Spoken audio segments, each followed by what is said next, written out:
उस रिपोर्ट को हम भारतीय भाषा में पब्लिश करेंगे और इस आंदोलन को हम जन आंदोलन में रूपांतरित करेंगे।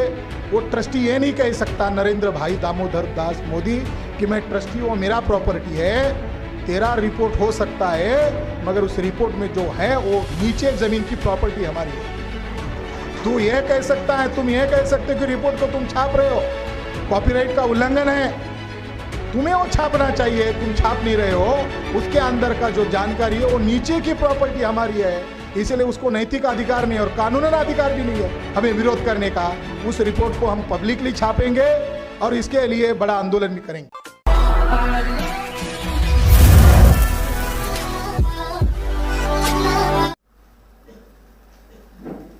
29 तारीख का प्रबोधन सत्र क्रमांक 3 है और उसमें एक विषय पर मैं मेरी बात रखने वाला, वो विषय यह है, प्रधानमंत्री नरेंद्र मोदी के आदेश पर किए गए जीपीएस सर्वे द्वारा सोमनाथ मंदिर के नीचे 3 मंजिला बुद्ध विहार है, ऐसा प्राप्त रिपोर्ट के अनुसार सिद्ध हुआ है।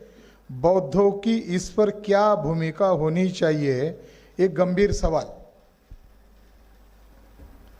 जब हमारा पिछला वामसेप का राष्ट्रीय अधिवेशन चल रहा था,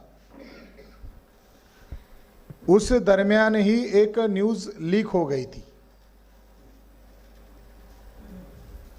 और वो खबर बहुत ही छोटी थी कि सोमनाथ मंदिर के नीचे 3 मंजिला बुद्ध विहार है।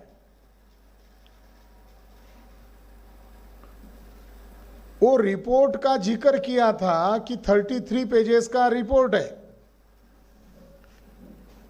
वो खबर आने के बाद, क्योंकि वो खबर इतनी डिटेल नहीं थी और उसके अंदर बहुत सारे तथ्य भी नहीं थे, तो वो रिपोर्ट ओरिजिनल कहां पर है इसकी जांच पड़ताल हम लोगों ने शुरू की। साल भर हो गया और रिपोर्ट मिली ही नहीं। एएसआई के सेंट्रल ऑफिस को पूछा, एएसआई मतलब आर्कोलॉजिकल सर्वे ऑफ इंडिया। फिर उस रिपोर्ट की छानबीन करने के लिए अहमदाबाद, बड़ौदा, यहां पर छानबीन किया गया तो आश्चर्यकारक ये जानकारी मिली कि आर्कोलॉजिकल सर्वे ऑफ इंडिया का जो ऑफिस है गुजरात में, उन लोगों ने भी ये कहा कि ये रिपोर्ट हमारे पास नहीं है, मगर हमने भी ऐसी खबर पढ़ी है। तो सबसे ऑथेंटिक संस्था है, पुरातात्विक संस्था है भारतीय पुरातत्व विभाग, तो उनके प्रमुख लोगों ने हमें जवाब दिया कि वो रिपोर्ट हमारे पास नहीं है। तो गांधीधाम बताते थे, अहमदाबाद वाले लोग गांधीनगर बताते थे, फिर वहां गए तो लोग वडोदरा बताते थे, वो उधर सर्कल में होगा। सभी उनके जो रीजनल ऑफिसेस हैं वहां हमने जांच पड़ताल किया तो हम बहुत हताश हो गए, हमें वो जानकारी मिली नहीं। मैं खुद गुजरात गया और ये तय किया कि अगर ये मिल नहीं रही है तो हो सकता है वो कहां से मिलेगी, तो हमें सोमनाथ मंदिर के किसी ट्रस्टी को मिलना चाहिए। तो हम सोमनाथ मंदिर के ट्रस्ट में गए, यानी सोमनाथ मंदिर की जगह पर गए। उसके कुल मिलाकर 6 ट्रस्टी है। जो अध्यक्ष है सोमनाथ मंदिर ट्रस्ट का, जो अध्यक्ष है वो है नरेंद्र भाई मोदी।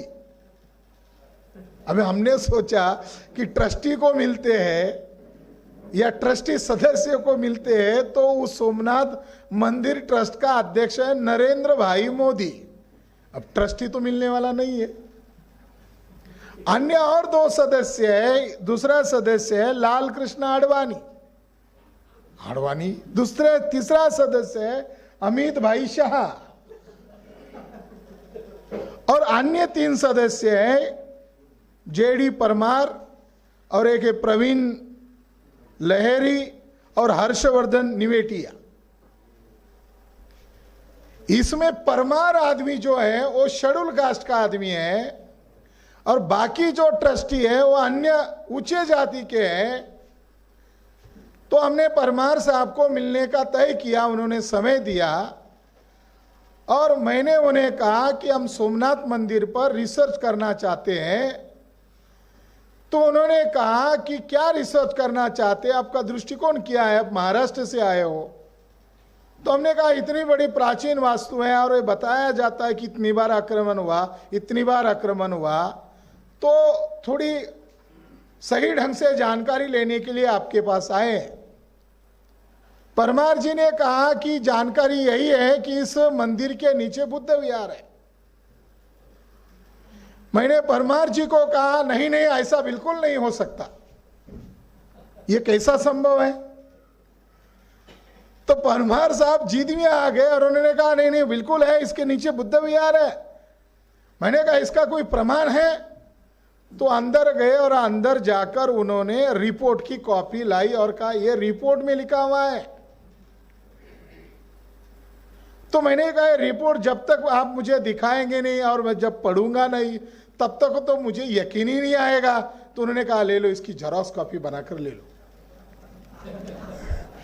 तो भारतीय पुरातत्व विभाग के पास हमें ये जो सोमनाथ मंदिर के नीचे जो 3 मंजिला बुद्ध विहार है, ये 32 पेजेस का रिपोर्ट हम लोगों ने एक ट्रस्टी महोदय से हासिल किया।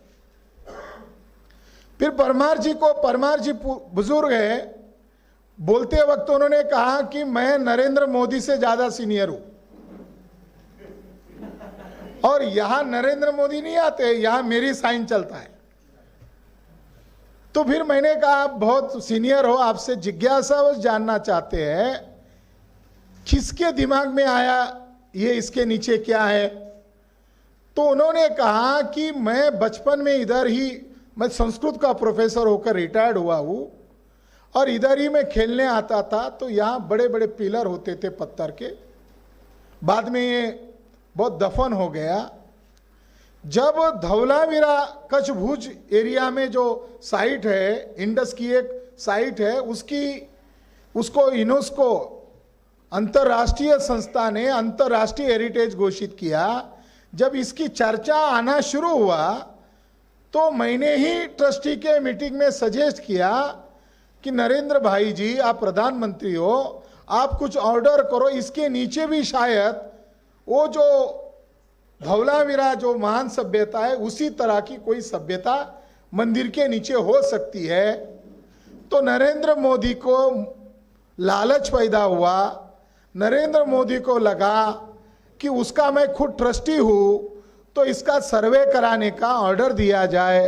नरेंद्र भाई मोदी ने ऑर्डर दिया, मगर वो जिस संस्था को दिया उस संस्था प्राइवेट संस्था है, उस आर्कोलॉजिस्ट लोग हैं, इसमें एक्सपर्ट लोग हैं, मगर वो एएसआई को उसका सर्वे करने का ऑर्डर नहीं दिया। तो इस ट्रस्टी ने, नरेंद्र भाई मोदी ने Indian institute of technology Gandhinagar Gujarat, इस संस्था को सर्वे करने का ऑर्डर दिया। अब हमने जानकारी देने के लिए विषय में रखा है कि इसके अंदर है क्या। ब्राह्मणों ने केवल 2 लाइन 4 लाइन की खबर छापी, उसमें तथ्य बहुत कम है, मगर इस रिपोर्ट में है क्या। तो इस रिपोर्ट की जांच पड़ताल करने के बाद कुछ आश्चर्यजनक जानकारी सामने आई है। पहले नंबर की बात यह सामने आई है कि जो सोमनाथ मंदिर है उसके नीचे तो बुद्ध विहार है, मगर सोमनाथ मंदिर को ही लगा हुआ जो परिसर है उसके नीचे भी बौद्ध गुफाएं हैं। तो इस रिपोर्ट में लिखा है कि 4 जगहों पर हमने जीपीएस सर्वे के द्वारा, एडवांस टेक्नोलॉजी के द्वारा सर्वेक्षण किया और कुछ जगह पर हमने खोदा और वहां जाकर वो एडवांस टेक्नोलॉजी से सर्वे करके 4 जगह पर हमने बौद्ध स्थलों को पाया। एक जगह है गोलक धाम, दूसरा जगह है सोमनाथ मंदिर का मुख्य द्वार। तीसरा स्थान है मंदिर परिसर में स्थित सरदार वल्लभ भाई पटेल स्थान। और चौथा स्थान है उस सोमनाथ मंदिर के नजदीक में जो बौद्ध गुफाएं हैं। इन 4 जगहों पर बौद्ध स्थान पाए गए। तो हम ये जो चर्चा कर रहे हैं इसका एक मकसद है। वो मकसद ये है कि पहली बात, हमारे लोगों को जानकारी ही नहीं है, तो उन्हें जानकार करना, जानकारी देना, ये पहला मकसद है। तो सोमनाथ मंदिर के नीचे ही केवल 3 मंजिला बुद्ध विहार नहीं है, जबकि अखबार वालों ने छापना चाहिए था कि सोमनाथ मंदिर के नीचे भी बुद्ध विहार है, और उसको जो लगा हुआ जो एरिया है जिस पर ब्राह्मणों ने, ट्रस्टियों ने, पंडों ने कब्जा किया है, उन सभी स्थानों पर बौद्ध स्थल है, ये उन्होंने छापा नहीं, उस खबरों में छापा नहीं। उन्होंने ये जानकारी दी, महत्वपूर्ण जानकारी दी कि इस साइट नंबर 2, उन्होंने इसके आर्कोलॉजिकल लैंग्वेज में उसको अलग अलग नाम दिए हैं। साइट नंबर 2, पेज नंबर 15 पर उन्होंने इस रिपोर्ट में लिखा, साइट नंबर 2 में गोलाकार स्वरूप की संरचना मिली। गोलाकार, सर्कुलर, गोलाकार तरीके का संरचना मिली। गोलाकार संरचना का मतलब होता है बुद्ध स्तूप। यहां उसके नीचे हमें सर्कुलर मिला है, गोलाकार संरचना मिली है, उसका मतलब होता है उसके नीचे बुद्ध स्तूप मिला। उन्होंने उस एडवांस टेक्नोलॉजी के तहत, आजकल 3D कॉन्सेप्ट आ गई है, तो उसको खुदाई किए बगैर एडवांस टेक्नोलॉजी से 2D तरीके से भी जमीन के नीचे क्या क्या है वो ढूंढा गया। और उसकी निश्चितता करने के लिए उन्होंने और एडवांसली क्लोज से देखा, 3D टेक्नोलॉजी से भी उन्होंने अंदर की चीजें को, तस्वीरों को साफ तौर पर देखा। उन्हें ऐसी गुफा मिली है कि जो एक दूसरे से लगी हुई है, यानी एक गुफा से निकलते हो तो दूसरी गुफा में जाने वाले रास्ते भी है। नीचे 4 से 5 मीटर की गहराई पर आयताकृति संरचना है, जिसके दोनों बाजुओं में गुफाओं को जोड़ने वाले छोर है। यह संरचना वास्तव में एक गुफा को दूसरी गुफा की ओर ले जाने वाला पैदल रास्ता हो सकता है, ऐसा इस रिपोर्ट में लिखा है। साथियों, उन्होंने आगे ये भी लिखा कि नीचे हमें प्रदक्षिणा पथ मिला है। प्रदक्षिणा पथ का मतलब होता है कि जो पवित्र बुद्ध स्तूप होता है उसको क्लॉकवाइज घूमना, उसको प्रदक्षिणा पथ कहते। आप अगर बुद्ध गया में जाओगे तो दुनिया के लोग जो बोधि वृक्ष को देखने आते हैं, वो बोधि वृक्ष की तरफ वो प्रदक्षिणा करते, क्लॉकवाइज करते। तो नीचे प्रदक्षिणा पथ मिला। और इस रिपोर्ट में और एक आश्चर्यकारक जानकारी आई है जो मीडिया ने नहीं छापी है, अखबारों ने उसको इशू नहीं बनाया। उसमें उन्होंने लिखा है कि नीचे हमने एडवांस टेक्नोलॉजी से और गहराई से देखा तो धातु मिले हैं, जो बड़े बड़े धातु है, स्तूप है। और उन्होंने आगे लिखा कि नीचे हमें रिलिक मिले। आर्कोलॉजी के भाषा में उसको रिलिक्स कहते हैं। रिलिक्स का मतलब होता है तथागत बुद्ध के पवित्र शरीर के धातु, जिसको कास्केट में रखा जाता है, इसीलिए उसको कहते हैं रिलिक कास्केट, जो अशोका द्वारा स्थापित होते हैं। तो ये रिपोर्ट ये सिद्ध करता है कि इसके अंदर सम्राट अशोक द्वारा स्थापित तथागत भगवान गौतम बुद्ध के पवित्र शरीर के धातु है, उनकी अस्थियां हैं। तो ये जो रिपोर्ट है, अंग्रेजी का रिपोर्ट है, इस रिपोर्ट के निचोड़ में जो बात कही है वो जानकारी के तौर पर मैं आप लोगों को बताना चाहता हूं, क्योंकि हम गुजरात में बहुत बड़ा आंदोलन इसके लिए करने वाले हैं और इसकी तैयारी अब हम लोगों ने शुरू कर दी है। उसके निचोड़ में उन्होंने जो कहा वो बहुत महत्वपूर्ण है। उन्होंने कहा निष्कर्ष, सोमनाथ मंदिर और आसपास के प्रभास क्षेत्र में जमीन के नीचे क्या अवशेष दबे हुए हैं, उसे जानने के लिए और भविष्य में उत्खनन करने के लिए यह संशोधन जीपीआर सर्वे के द्वारा किया गया है। इसके तहत सुनिश्चित किए गए 4 जगहों पर हमें कुछ बातें, महत्वपूर्ण बातें पता चली। साइट नंबर 1, यहां पर जमीन के नीचे हमें एक आयताकृति संरचना देखने को मिली है, जिसे हमने आकृति क्रमांक 7 में F1 बताया है। यह एक बंदिस्त संरचना है जो एक छोटे मंदिर की दीवार हो सकती है। F1 के सामने ही हमें F2, यह समांतर सीधी दिशा में एक संरचना दिखाई दी है और यह संरचना मिलाकर एक बंदिस्त ग्रह अर्थात एक स्तूप बताते हैं। इतना ही नहीं बल्कि उसके अंदर हमें F3, यह एक सीधी संरचना मिली है जो एक पत्थर की दीवार या अवशेषों की रिलिक्स या अन्य पुरातत्वीय संरचना हो सकती है। यह सभी अवशेष हमें साइट 1 पर 2 मीटर की गहराई पर मिले हैं। फिर भी F1 यह संरचना नीचे जमीन में 4 मीटर तक नीचे बिखरे हुए दिखाई देते हैं। साइट नंबर 2, यहां पर जमीन के नीचे 2.5 मीटर गहराई पर एक चक्राकार संरचना मिली है जो आकृति क्रमांक 13 में F4 संरचना के रूप में हमने दिखाई है। यहां पर एक स्वतंत्र गोलाकार संरचना या प्राचीन अवशेष रिलिक्स हो सकता है। 2.5 मीटर गहराई पर एक दूसरा सीधा एक रेखा में F5 यह अवशेष दिखाई देता है जो एक दीवार या पत्थरों की दीवार जैसी संरचना या ऐसी ही संरचना हो सकती है।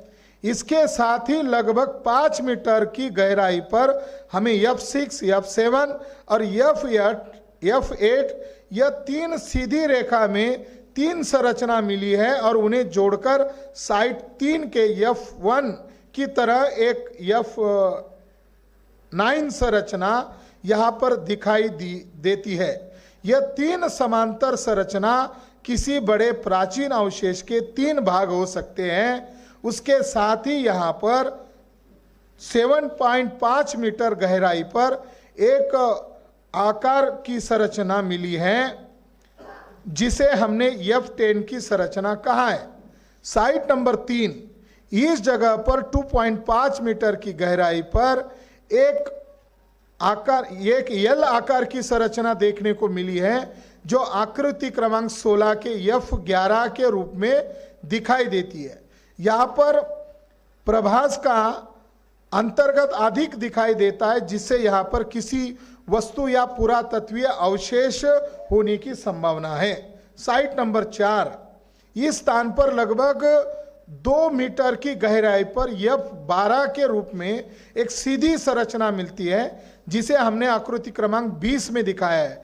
यह संरचना 2 गुफाओं के मुंह को जोड़ती है, इसलिए यह संरचना एक रास्ता या एक रास्ता हो सकता है जो दूसरे गुफाओं को जोड़ता है। इसके साथ इस साइट क्रमांक 4 पर हमें जमीन के नीचे कुछ भिन्न भिन्न बिखरे वस्तु के परिवर्तित किरण जांच में मिले हैं। इससे यह पता चलता है कि यहाँ पर मिट्टी के बर्तन, मिट्टी की आकृतियाँ, पवित्र अवशेष यानी रिलिक्स या पत्थर के टुकड़े हो सकते हैं जो पुरातत्वीय दृष्टि से महत्वपूर्ण हो सकते हैं। इसमें से कुछ जगहों पर अत्यंत तेज प्रकाश की किरण मिले जिससे वहां पर जमीन के नीचे धातु की वस्तु हो सकती है। इसके साथ ही जीपीआर डेटा में हमें इन चारों स्थानों पर जमीन की संरचना के नीचे की जैसी दिखाई दी है और कहीं पर जमीन की संरचना में बदलाव नहीं मिला है। इसका अर्थ यह है कि इन चारों स्थानों पर जो बांधकाम स्ट्रक्चर खड़ा किया है वह उसके लिए एक ही मिट्टी का इस्तेमाल किया गया है। इस शोध कार्य में जो जीपीआर सिग्नल हमें मिले हैं इससे स्पष्ट होता है कि सोमनाथ मंदिर और इसके आसपास के प्रभास क्षेत्र के जमीन के नीचे अनेक पुरातात्वीय अवशेष मौजूद हैं। जीपीआर डेटा और हमें मिले सिग्नल के आधार पर हमने यह अंदाज लगाया है, अनुमान लगाया है, लेकिन ऊपर बताए निष्कर्ष पुरातत्वीय अवशेष या अन्य वस्तुएं होंगी यह हम दावे के साथ नहीं कर सकते। हमारे निष्कर्ष की पुष्टि के लिए पुरातत्वीय उत्खनन कर नीचे जमीन के अंदर कौन सी वस्तुएं या अवशेष मौजूद है ये देखना पड़ेगा। ये उसका निचोड़ है। इस निचोड़ का सार ये है, उन्होंने दावा तो कर दिया है मगर उन्होंने इंडिकेशन कर दिया है कि यहां गुफाएं, मिट्टी के बर्तन हैं, धातु के सिग्नल मिले हैं, यल आकार का संरचना मिली है, गोलाकार संरचना मिली है। तो उन्होंने संकेत किया है मगर उन्होंने यह भी संकेत किया है कि इसका उत्खनन कार्य होना चाहिए। खबर आई 2020 की, रिपोर्ट सबमिट किया है, रिपोर्ट की तारीख सबमिट है 25/5/2019 को यह रिपोर्ट सादर किया है। यानी 2019 का यह रिपोर्ट है। यह सादर किया प्रधानमंत्री जो उस सोमनाथ मंदिर का ट्रस्टी चेयरमैन है और उस देश का प्रधानमंत्री है।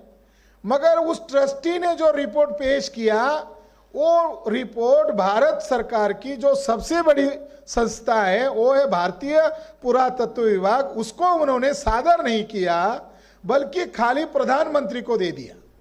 इसका अर्थ यह है कि उन्होंने पूरी जानकारी भारतीय लोगों को नहीं दिया। अगर उसके नीचे पवित्र अस्थियां हैं, रिलिक कास्केट है, उसके नीचे स्तूप है, सम्राट अशोक के द्वारा निर्मित वहां चीजें हैं, तो इसके दो अर्थ हो सकते हैं कि भारतीय पुरातत्व विभाग ने इसको टेक ओवर क्यों नहीं किया। यह बहुत बड़ा गंभीर सवाल है। अगर ये सम्राट अशोक के साथ जुड़ने वाली विरासत है तो बहुत सारी चीजें जो इतिहास को जुड़ने वाली कड़ी हो सकती है, उसके नीचे दबने के कारण वो बाहर निकालना जरूरी है। मगर भारतीय पुरातत्व विभाग ने इसके ऊपर गंभीरता से नहीं लिया गया और प्रधानमंत्री के आदेश पर यह हुआ है और वो उस मंदिर का ट्रस्टी भी है। तो प्रधानमंत्री की नैतिक जिम्मेदारी होती है कि उसके नीचे जो पुरातात्विक चीजें हैं वो राष्ट्र को समर्पित करनी चाहिए। मगर प्रधानमंत्री नरेंद्र मोदी ने देश का प्रमुख पद पर आसीन होने के बावजूद प्रधानमंत्री नरेंद्र मोदी ने वो चीजों का उत्खनन करने का निर्देश जो एक्सपर्ट लोग हैं भारतीय पुरातत्व विभाग, उसको नहीं दिया। इसका मतलब है नरेंद्र भाई मोदी ने राष्ट्रद्रोह किया। यह जानकारी का एक निचोड़ यह आ रहा है कि नरेंद्र मोदी ने राष्ट्रद्रोह का कार्य किया है। उनको ढूंढना कुछ और था, निकला कुछ और। ब्राह्मणों को ढूंढना कुछ और था। अगर इस घटना को देखा जाए तो दूसरा एक अर्थ निकलता है कि शायद इसका जो कार्य चल रहा था साल 2 साल पहले और इधर गोगोई के द्वारा राम मंदिर का मसला का जजमेंट देना था, तो शायद उनका यह भी प्लान हो सकता है कि बार बार मुगल आक्रमणकारियों के द्वारा सोमनाथ मंदिर तोड़ा गया, ऐसा बार बार सरकारी पाठ्यक्रमों में पढ़ाया जाता है, तो वो उसके नीचे मंदिर के अवशेष मिले, ऐसा वो एक रिपोर्ट बनाना चाहते होंगे, मगर वो निष्पक्षता से वो रिपोर्ट सादर राष्ट्र को नहीं किया या भारतीय पुरातत्व विभाग को वो नहीं किया। भारतीय पुरातत्व विभाग को करने का मतलब होता है पब्लिक। कोई जजमेंट देता है वो प्राइवेट नहीं होता है, वो पब्लिक जजमेंट होता है। तो इन्होंने जो रिपोर्ट दिया वो ट्रस्टी को दिया, तो उनका सीक्रेट प्लान था कि अगर इसके नीचे मंदिर के अवशेष मिलेंगे तो शायद वो रिपोर्ट अगर उस ढंग से आता तो वो इस रिपोर्ट का इस्तेमाल बाबरी मस्जिद की सुनवाई करने वाले गोगोई को ये शायद देना चाहते होंगे, ऐसा हमें लगता है। मगर इसके नीचे बुद्धिस्ट अवशेष मिलने के कारण इसको उन्होंने डंप किया, इसको उन्होंने छुपा के रख दिया, क्योंकि इसके अवशेष को अगर ओपन किया और इसकी चर्चा अगर सही समय पर होती थी तो जो बाबरी मस्जिद राम मंदिर का विवाद पर जो कोर्ट में सुनवाई चल रही थी उसको स्टे देना पड़ता।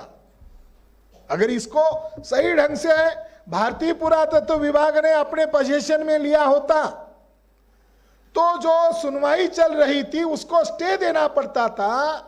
यह इतना गंभीर मामला है साथियों। इस मुद्दे पर मैं आपको एक खास बात बताना चाहता हूं। जो जस्टिस गोगोई ने जो जजमेंट दिया है वो जजमेंट पुरातत्विक सबूतों के आधार पर नहीं दिया है, बल्कि आस्था के नाम पर दिया है, और आस्था के कोई एविडेंस नहीं होते हैं तो हम उस जजमेंट का बार बार विरोध करेंगे। वो संवैधानिक दायरे में नहीं है, हम उसका विरोध क्यों करेंगे? हम इसीलिए भी विरोध करेंगे कि कल जाकर ब्राह्मण ये ना कहे कि छुआछूत मानना हमारी आस्था का मामला है, इसलिए आपके ऊपर हम जो छुआछूत थोप रहे वो हमारी आस्था का मामला है। आपको जंगलों में खदेड़ दिया ये हमारी आस्था का मामला है।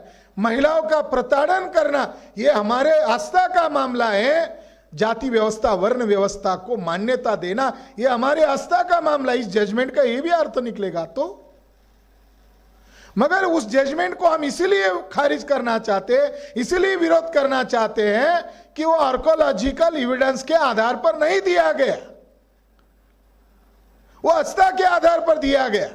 अभी उत्तर प्रदेश में चुनाव है तो उत्तर प्रदेश के चुनाव को ध्यान में रखकर वो लोग अभी काशी और मथुरा का भी विवाद खड़ा कर दिया है। काशी और मथुरा का विवाद खड़ा कर दिया और उसके लिए धार्मिक ध्रुवीकरण खड़ा करना ये राजनीति के लिए उनको जरूरी है। अल्पसंख्यक ब्राह्मणों को राजनीति में वोट मूल्य 0 है। अभी गडकरी ने इसी हफ्ते एक बयान दिया कि मैं उस खानदान से हूं जिस खानदान में कोई एमपी एमएलए नहीं था, मगर मैं मेरे खानदान में बना। मगर गडकरी केंद्रीय मंत्री है और जाति से ब्राह्मण है। गडकरी ब्राह्मण जाति इसके नाम से चुनाव लड़के बताए, फिर हम बताते वो जीतता है या नहीं जीतता है। हिंदू के नाम पर तुम एससी एसटी ओबीसी को गुमराह करोगे और जीत कर आओगे। साथियों, जो काशी मथुरा का इश्यू है, जैसा हाल बाबरी मस्जिद राम मंदिर विवाद पर हुआ वैसा ही हाल अगर काशी और मथुरा के मामले में हुआ तो वहां भी आस्था का मुद्दा लगाया और सुप्रीम कोर्ट के इस जजमेंट को हवाला देकर अगर वहां भी सुनवाई हुई तो वहां भी सत्यानाश हो सकता है। इसलिए गोगोई के द्वारा दिया गया जो जजमेंट है वो न्याय के मापदंड के आधार पर नहीं है, बल्कि ब्लैकमेल के आधार पर है। गोगोई को ब्लैकमेल किया गया, गोगोई को ब्लैकमेल करके जजमेंट दिया गया। बोबड़े, जस्टिस बोबड़े, गोगोई का ज्ञान कितना है? जब उनको चल रही थी सुनवाई तब उनको पूछा जा रहा था रामायण का कितना साल है, महाभारत का कितना साल है। जस्टिस बोबड़े और जस्टिस गोगोई रामायण महाभारत का साल नहीं बता पाए। जज है वो, बता नहीं पाए। साथियों, ब्राह्मणवाद के सामने अगर सामने आएगा तो दो ही वर्ग की लड़ाई होगी, विदेशी ब्राह्मण बनाम बौद्ध धर्म। अगर ब्राह्मण के खिलाफ अगर कोई परंपरा है भारत में, नाग लोगों की परंपरा है, तो बौद्ध नाग बनाम विरुद्ध बनाम ब्राह्मण यह लड़ाई होगी। मगर ब्राह्मण देश पर कब्जा करने के लिए, वोटों का ध्रुवीकरण करने के लिए मुसलमान के नाम से चिल्ला रहे हैं, मगर विरासत नाग लोगों की हड़प रहे। चर्चा हिंदू मुसलमान की कर रहे हैं, मगर विरासत नाग बौद्धों की हड़प रहे हैं। वहां मैंने शिवलिंग देखा, सोमनाथ का जो मंदिर है वहां पर शिवलिंग मैंने देखा। 3 बड़ी घटना हुई। 14 अंग्रेज जाने के बाद 1949 में 3 जगह ब्राह्मणों ने सेंटर बनाकर कब्जा किया। सोमनाथ मंदिर 1949 सरदार पटेल को आगे करके किया। गेस्ट के तौर पर प्रथम राष्ट्रपति राजेंद्र प्रसाद को बुलाया। 1949 कब्जा किया। वो बौद्ध स्थल है, मालूम है, ब्राह्मणों को मालूम है, नेहरू को मालूम है, पटेल को भी मालूम है। मगर पटेल ब्राह्मणवाद को मजबूत करने के लिए साथ दे रहे। बाद में पटेल को यूज एंड थ्रो किया। 49 को ही बाबरी मस्जिद के अंदर नेहरू ने राम की मूर्ति रखवाई, विवाद खड़ा किया। 22-23 दिसंबर 1949 दूसरा सेंटर। पहला सेंटर गिर सोमनाथ। 49 को ही घटना हुई। 1949 को दूसरी घटना नेहरू ने करवाई, दूसरा सेंटर तय किया। ब्राह्मणवाद को घेरना है तो एक राज्य से नहीं होगा, गुजरात में किया। बाद में उत्तर प्रदेश में अयोध्या में किया। 22-23 दिसंबर 1949 को फैजाबाद के कलेक्टर के थ्रू राम की मूर्ति अंदर रखवाई, विवाद खड़ा किया। और 1949 को ही पंडित जवाहरलाल नेहरू ने बुद्ध गया पर कब्जा करवाने के लिए, बुद्ध गया पर ब्राह्मणों का जो नाजायज कब्जा था उसको जायज कब्जा करवाने के लिए महाबोधि टेम्पल एक्ट 1949 बनाया। बिहार, उत्तर प्रदेश, गुजरात, ये 3 सेंटर पर पंडित नेहरू ने ब्राह्मणवाद को मजबूत करने के लिए एक साथ अभियान चलाया और उसका वर्ष भी एक ही है। केवल राम का मुद्दा नहीं चलाया, इधर बुद्ध गया पर ब्राह्मणों का कब्जा करवाया। ये जो मुशर्रफ साहब ने किताब लिखी है, ब्राह्मण बॉम्ब्ड एंड मुस्लिम हैंग्ड, इसके अंदर उन्होंने बोध गया का बम विस्फोट 2013 के मुद्दे खड़े किए, जजमेंट को क्रॉस किया है। इस जजमेंट के आधार पर यह सिद्ध होता है कि जिन महंत ब्राह्मणों का बुद्ध गया पर कब्जा है, वो बम ब्लास्ट करने में बुद्ध गया का जो ट्रस्ट है, ब्राह्मण महंत उसमें शामिल है, वे भी इसके बम ब्लास्ट में सहभागी है। ऐसी तथ्य सामने आ गए। उन्होंने अंदर मंदिर, बुद्ध गया के मंदिर के पास रथ बनाने का समिति ने कॉन्ट्रैक्ट दिया, ऐसा लिखा है। और वो नजदीक के एक इलाके का आदमी है जिसका नाम है 30 वर्षीय विनोद मिश्री, इसको कॉन्ट्रैक्ट दिया। वो अंदर घुसा, अंदर एक बैग मिला, बैग के पास भिक्षु का वस्त्र मिला, एक डायरी मिली और उसके अंदर कुछ कांटेक्ट नंबर मिले, वो सारे दिल्ली के। और रात के 1 और 4 बजे के दरमियान कांटेक्ट हुआ है, उसके रिकॉर्ड्स मिले हैं। मगर जांच एजेंसी ने, गुप्तचर संगठन ने वो जो जांच करने चाहिए थे कि ये नंबर किसका है, उसका ट्रेसिंग दिल्ली में हो रहा है। बम ब्लास्ट अंतरराष्ट्रीय हेरिटेज है बुद्ध गया, वहां पर हो रहा है, उसकी जांच नहीं की, मगर पटना में डिक्लेयर कर दिया कि एक मेल आया है और एक संगठन ने हमको स्वीकृति दी है और उस संगठन का नाम है जमात अल तौहीद वाल जिहाद। इस संस्था ने बम ब्लास्ट की जिम्मेदारी ली और उसका हमें मेल मिला है, वो भी फर्जी हो सकता है। मगर इसमें एक जानकारी आई कि 7 लोगों ने साक्ष्य दी, अभी तक वो बात गुलदस्ते में है, वो साक्षीदार कौन है। सारा फर्जी गेम हुआ और बौद्धों का जो अंतरराष्ट्रीय सेंटर है बुद्ध गया पर ब्राह्मणों ने प्लानिंग वे में अटैक किया। इस अटैक करने में बुद्ध गया पर कब्जा करने वाले महंत ब्राह्मणों का डायरेक्ट इन्वॉल्वमेंट है। अभी हाल ही में एक ब्राह्मण है जिस ब्राह्मण ने प्लानिंग करके वहां पर जो बुद्ध की पवित्र मिट्टी है, ये भंते है ब्राह्मी ने, इस भंते ने अखिल भारतीय भिक्षु संघ का प्रमुख बना है। उसने बुद्ध गया की मिट्टी इकट्ठा की, मटके में भरी, सोशल मीडिया में आया और कहा आरएसएस के प्रमुख मोहन भागवत ने मिट्टी मांगी है, इसलिए राम मंदिर के लिए बुद्ध गया की ज्ञान स्थली है, वहां की मिट्टी मैं भेंट कर रहा हूं। तो ब्राह्मणों का कब्जा होना एक बहुत बड़ा साजिश है और भारत के लोगों को इसके बारे में जानकारी नहीं है। जो काशी और मथुरा का विवाद चल रहा है उसकी सच्चाई यही है, काशी और मथुरा में ब्राह्मणों का कुछ नहीं है, सारा का सारा प्राचीन एशियंट मौर्य का है। मथुरा में क्या है, मथुरा में बुद्ध विहार है, वो राजा कुशान कनिष्ठ की राजधानी थी।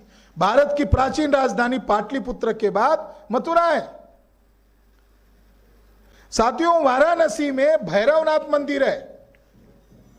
अभी जो मोदी गया वो भैरवनाथ मंदिर जो है, उस मंदिर में जो शिवलिंग का हिस्सा है वो वास्तव में सम्राट अशोक का स्तंभ का तोड़ा गया हिस्सा है। वाराणसी में शिव मंदिर है, वो मूलतः बुद्ध विहार है। औरंगजेब ने वहां पर कई मंदिर नष्ट किए थे और एक जगह पर उसने मस्जिद बनाई थी। उस जगह पर सम्राट अशोक का स्तंभ का लठ यानी स्तंभ था, इसलिए उस जगह को लोग लठ इमाम वाड़ा कहते थे। यानी उसने मस्जिद बनाई मगर वो लठ जैसे के वैसा खड़ा था, उसको भी आश्चर्य था ये क्या है, तो उसने ऐसे ही खड़ा रखा, स्तंभ को खड़ा रखा, बाकी चीजों को डिस्ट्रॉय किया, तो लोग वहां उसको कहते थे लठ इमाम वाड़ा।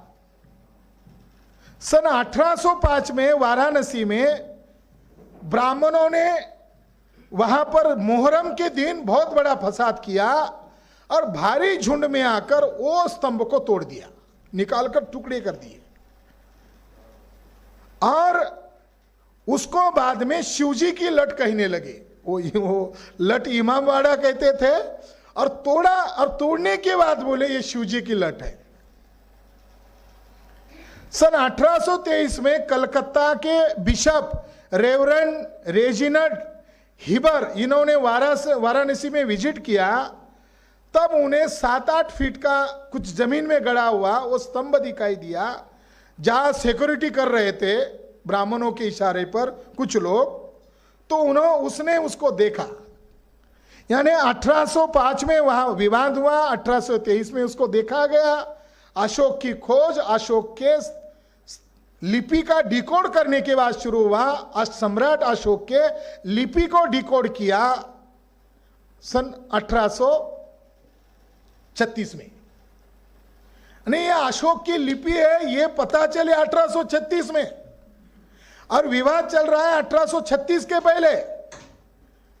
मेरठ में कुछ स्तंभ खड़े थे तो मुगलों ने उनको पूछा ये क्या है, तो मेरठ के ब्राह्मणों ने उनको कहा कि जब ये वनवास में गए थे 5 पांडव तो बीमार पड़े थे भीम, तो भीम को चलना मुश्किल हो रहा था, तो उसने हाथ में 2 लठ लिए थे, तो लठ लेकर यहां आया, गाड़ दिया, फिर चला गया। ये भीम के लठ है, इधर बोला शिव की लठ है। साथियों, उसका टूटा हुआ स्तंभ को बाद में उन्होंने कैप्चर किया और उसको मंदिर में परावर्तित किया। ये ब्रिटिश काल के रिकॉर्ड से भी सिद्ध हो रहा है। शंकराचार्य जहां मरा वो बुद्ध विहार है। एएसआई के रिपोर्ट के आधार पर बता रहा हूं कि शंकराचार्य भी मरा, तो उसका जो मंदिर बताकर नरेंद्र मोदी ने राष्ट्र के लिए समर्पित किया, तो जो मंदिर है शंकराचार्य का वो भी बुद्ध विहार है। जो हिमालय में जो केदारनाथ है, ये केदारनाथ बुद्ध विहार है।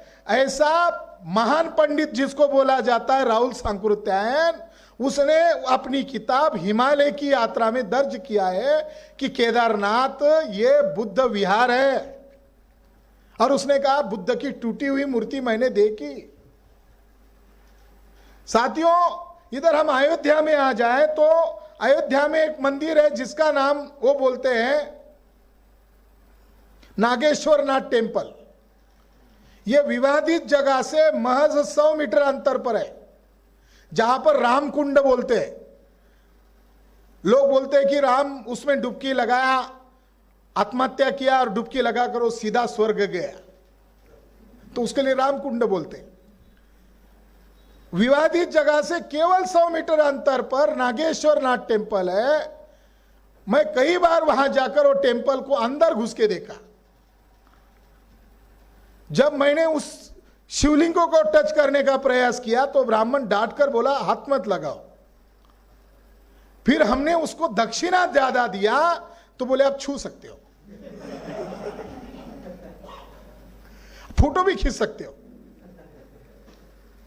वो जो शिवलिंग है उसको कमल की पंखुड़ियां है। वो शिवलिंगों को कमल की पंखुड़ियां कैसी है? सर जनरल मेजर कनिंघम ने वो ढूंढा, सम्राट अशोक का टूटा हुआ शेर स्तंभ का ऊपरी हिस्सा है, उसको उल्टा गाड़ दिया गया है और ऊपरी हिस्से को थोड़ा चिकनाहट करके उसको शिवलिंग में परिवर्तित किया। और जो उत्खनन कार्य अयोध्या में करने वाला मांझी, आर्कोलॉजिस्ट मांझी और मणि, BR मणि, इन्होंने बदमाशी किया। उन्होंने वहां के ब्राह्मणों को कहा इधर हम मंदिर बनाने की तैयारी कर रहे हैं, तुम उसको मिटा डालो। शिवरात्रि 2003 के रात को उन्होंने उस जो पंखुड़ियां दिखाई दे रही थी उसको थोड़ा कट करके उसको चांदी का पतरा लगा दिया ताकि वो दिखाई न दे। और ये बात 2005 में मणि ने स्वीकार कर ली, मगर ब्राह्मणों का पक्ष लेकर स्वीकार किया। साथियों, ये बात मैं इसीलिए आपको बता रहा हूं कि क्या करना चाहिए। ये सारा बौद्ध विरासत है। ब्राह्मण लोग शिव के नाम पर, राम के नाम पर, ब्राह्मण लोग ब्रह्मा के नाम पर नहीं लड़ाई लड़ रहे हमसे। ब्राह्मण लोगों के हथियार है काल्पनिक पात्र राम, कृष्ण, शिव, बस इतने ही है, और विष्णु चौथा। तो ये चारों पात्र बुद्ध धर्म को खत्म करने के लिए बौद्ध प्रतिमाओं को ध्यान में रखकर बनाए गए नकली पात्र हैं। राम बोधिसत्व राम की नकल है। रामायण में 16 बार बुद्ध का जिक्र आता है। बोधिसत्व राम ही हमारा राम है। काल्पनिक राम ब्राह्मणों ने समाज पर थोप दिया, फेमस था इसलिए थोप दिया। कृष्ण, ये पात्र काल्पनिक पात्र हैं, मगर ये भी जातकों से निर्माण किया है। कर्ण जातक, कर्ण काला, कर्ण मतलब पाली काला।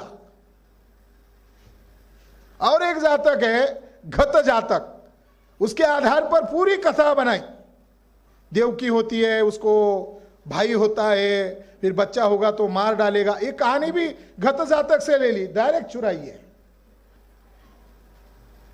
विष्णु और शिव पात्र ये जो है ये बोधिसत्व संकल्पना से चुराई है, और बोधिसत्व ये संकल्पना बुद्ध धर्म को समझने के लिए महायानी परंपरा ने बनाई है।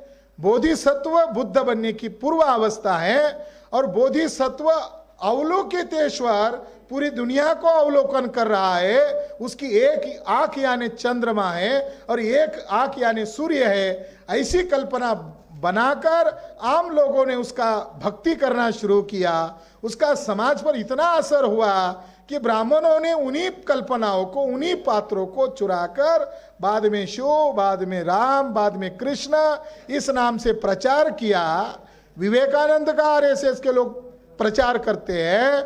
विवेकानंद के समग्र वाङ्मय में वो लिखते हैं, वर्तमान हिंदू धर्म यह पतित महायानी बुद्ध धर्म है। ऐसा खुद आरएसएस जिसको मानते हैं विवेकानंद खुद मान्य करता है कि आज जो हिंदू धर्म में त्योहार है, रीति रिवाज है, ये सारे के सारे बुद्ध धर्म की नकल है। इसलिए साथियों, अंतिम बात यह है कि अगर वो बुद्ध विहार है, उसके नीचे 4 स्थानों पर बुद्ध गुफा है सोमनाथ मंदिर में, तो क्या करना चाहिए? तो नरेंद्र मोदी ने, आरएसएस के प्रमुख ने जोर जबरदस्ती से जज को मैनेज करके मुसलमानों को 5 एकड़ जगह बाहर करके वहां से उनको खदेड़ दिया। उसी तरह नरेंद्र मोदी को भी ये उस जगह को एएसआई को सौंप देना चाहिए, और एएसआई की जिम्मेदारी है कि उस स्थान को अंतर्राष्ट्रीय हेरिटेज घोषित करे। अगर एएसआई ऐसा नहीं करेगा तो ये माना जाएगा कि भारतीय पुरातत्व विभाग आरएसएस की शाखा बन चुकी है। अगर ऐसा वो घोषित कर दे तो भारत में हम लोग हमारी विरासत को फिर हमारे पोजीशन में ले लेंगे। अगर वो ऐसा नहीं करते हैं तो इसके लिए साथियों माननीय वामन मेश्राम जी अपने अध्यक्षता में घोषित करेंगे क्या करना चाहिए। मगर बुद्धिस्ट इंटरनेशनल नेटवर्क के द्वारा पूरे देश भर में जैसा साकेत मुक्ति आंदोलन चल रहा है, खत्म नहीं हुआ, महाबोधि महाविहार मुक्ति आंदोलन चल रहा है, खत्म नहीं हुआ, उसी तरह सोमनाथ मुक्ति आंदोलन की भी हम तैयारी करते हैं और ऑल इंडिया में इसके लिए हम तैयारी करेंगे। मगर 2024 को नरेंद्र मोदी को सबक सिखाना होगा, आरएसएस को सबक सिखाना होगा, इसकी भी तैयारी हमको करनी होगी। केवल धार्मिक आंदोलन करने से नहीं होगा, उसको रोकने का रास्ता पार्लियामेंट है, उसको रोकने का जो रास्ता है विधिमंडल है, वहां हमारे मुद्दे उठाने वाले लोग अगर जाएंगे तो इसका बंदोबस्त किया जा सकता है। इसके बारे में भी हम विचार विमर्श करके इस फैसले पर आए हैं कि 2024 को बीजेपी को सबक सिखाने के लिए जो रिलीजियस कम्युनिटी है वो लोग तो प्रयास कर ही रहे हैं, मगर SC ST OBC लोगों का मूल धर्म जो है, नाग लोगों का जो धर्म है वो बौद्ध धर्म है। इसके लिए भी हम सभी नाग लोगों से, SC ST OBC के लोगों को हम अपील करते हैं 2024 को हमें पॉलिटिकली भी बीजेपी को सबक सिखाना होगा। यह उसका सही मायने में जवाब हो सकता है। आपने मेरी बात ध्यान से सुनी, इसके लिए आभार, धन्यवाद।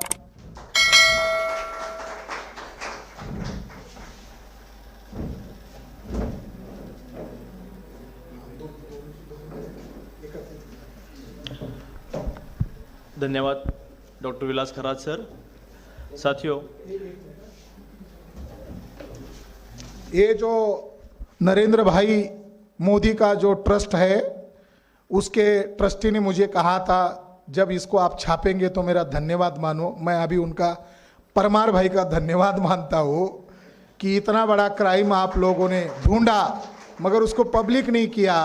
उसको हम पब्लिश करेंगे भारतीय भाषा में, गुजराती में, हिंदी में हो गया है, उसका अंग्रेजी भी रेडी है आपका, तो उसको